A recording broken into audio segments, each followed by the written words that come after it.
مساء الخير.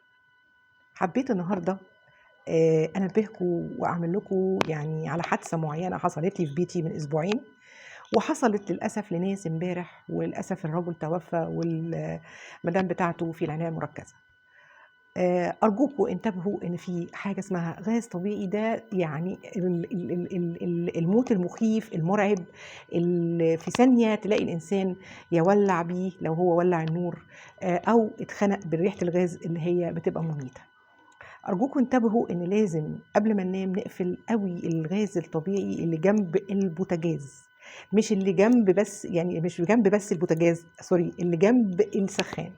ان هو انا وكل ستات مصر بنقفل دايما اللي جنب البوتاجاز، بنبقى خايفين قوي من موضوع البوتاجاز ده. لكن السخان قلنا، يعني انا حصل لي، انا بقالي كام سنه عايشه، عمره ما حصل لي اني صحيت لقيت انفجار في حمامي من غير ما اكون حتى في الحمام. لولا ان احنا الحمد لله انا عارفه كان هيحصل لنا زي الحادثه اللي فاتت دي. حتى انا قلت انا نجوت من الموت انا واولادي، لان انا فعلا نقصتهم وقلت لهم اوعوا حد يولع نور، كلهم كانوا عايزين يولعوا النور. على اللي عملته فتحت الشبابيك الاول ودخلت. حاول طبعا جوزي يقفل، حتى ايده اتحرقت من هنا، يقفل، ان كان نار بينه وبين المحبس بتاع الغاز ده لازم يبقى مقفول بالليل، عشان لو حصل حريق زي اللي حصل ده لازم ما نفتحش يعني اي نور ما يتفتحش نهائي.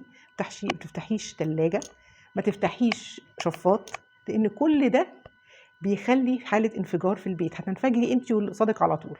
شحنه كهربائيه بتطلع منه بتنفجر في البيت مع الغاز. ارجوكوا ارجوكوا انتبهوا للموضوع ده. انا بتكلم النهارده الفيديو ده مخصوص لان اتاذيت قوي لما قريت في الفيسبوك عن رب الاسره اللي توفى جاي سعيد هو وولاده، ودخل البيت بيولع النور، لقى شم ريحه غاز بيولع النور، انفجر هو ومراته في العنايه المركزه، وولاده طبعا قاعدين طبعا في حاله لا يرثى لها. ارجوكوا انا انتبهوا للموضوع ده. انا النهارده الفيديو بتاعي قصير جدا، بس هو عايزه انبه الناس ان الغاز الطبيعي انه حاجه، هو ده الموت الفجأة اللي هو المخيف، اللي ما حدش ليه اي انذار، وما حدش علمنا نعمل ايه في بيوتنا لما نلاقي غاز طبيعي، ما حدش وجهنا. فللاسف الشديد ناس كتير بتقع في الموضوع ده. حبيت اعمل فيديو النهارده عليه، يا رب يكون يفادكم، ويا رب تنشروه للناس كلها عشان تسمعوا. وارجوكم انتبهوا كمان، لان الغاز الطبيعي للاسف الشديد لما بنكلمهم بالتليفون بيجوا متاخرين، فلازم يكون في بتاعه ان شاء الله ان شاء الله بتاعه العربيه، يعني اي اسعاف تحطوا اي حاجه بتطفي حريق او حاجه. لان فعلا لما كلمنا الغاز الطبيعي للاسف الشديد قلنا بعد ساعتين، يعني كنا ان شاء الله اتكلنا في حته تانية خالص. فطبعا لان عليهم ضغط ما تعرفيش ايه اللي حصل، بس هو طبعا ده اللي حصل عندنا في البيت. فحبيت برضو انبهكم ان لازم نجيب حاجات اللي هي بتطفي الحريق، اللي هي مع رشاش، اي حاجه ان شاء الله سبراي صغير يتحط في البيت.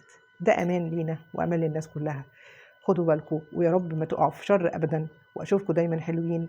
ويا ريت تشيروا للناس كلها الفيديو ده عشان ياخدوا بالهم، بدل ما نسمع حادثه تانية وتالتة.